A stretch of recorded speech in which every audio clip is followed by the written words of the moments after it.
আসসালামু আলাইকুম সম্মানিত ভিউয়ার্স, সবাই কেমন আছেন? আসলে আমি যে জায়গাটা আছি এটা হচ্ছে একটা আরব দেশের কবরস্থান। এই কবরস্থানগুলোর একটা বৈশিষ্ট্য আছে। আমি এখন আমার ওই দিকে যে জায়গাটা দেখাচ্ছি এটা হচ্ছে একটা জঙ্গলের মতো, এটাও কিন্তু কবরস্থান, এদিকে পুরাতন কবরস্থান। আর এদিকে যারা যেগুলো হচ্ছে এগুলো হচ্ছে নতুন। এই কবরস্থানগুলো একটা বৈশিষ্ট্য কি, এখানে 8-10টা কবর করে রাখা হয়, কিন্তু কখনো যখন মৃত্যু মানুষ মাটি দেওয়া হয়, কিন্তু এই কবরস্থানগুলা কখনো যে আমার বাবা আমার চাচা অনেক কোটিপতি ছিল, অনেক ধনী ছিল, অমুকের কবর নিশানা দিয়ে কবর ফাঁকা করে রাখেন আমাদের দেশের মতো। এই জায়গাগুলো যখন কবরস্থান গুলো আসবেন, শুধু মাথার উপর একটা ফাঁতর দিয়ে নিশানা দিয়ে রাখে, এটা একটা কবর। যে অমুকের বাপ অমুকের কোটিপতি অমুক সাহেবের কবর, এরকম কোনো বৈশিষ্ট্য থাকে না। এখানে নির্দিষ্ট কোনো নাম ঠিকানা দেওয়া হয় না।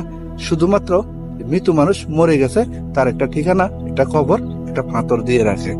দেখেন অনেক বড় একটা কবরস্থান, বিশাল বড়। ওইদিকে আসলে জঙ্গল, এদিকে পুরাতন কবর, আর এদিকে হচ্ছে নতুন করতেছে।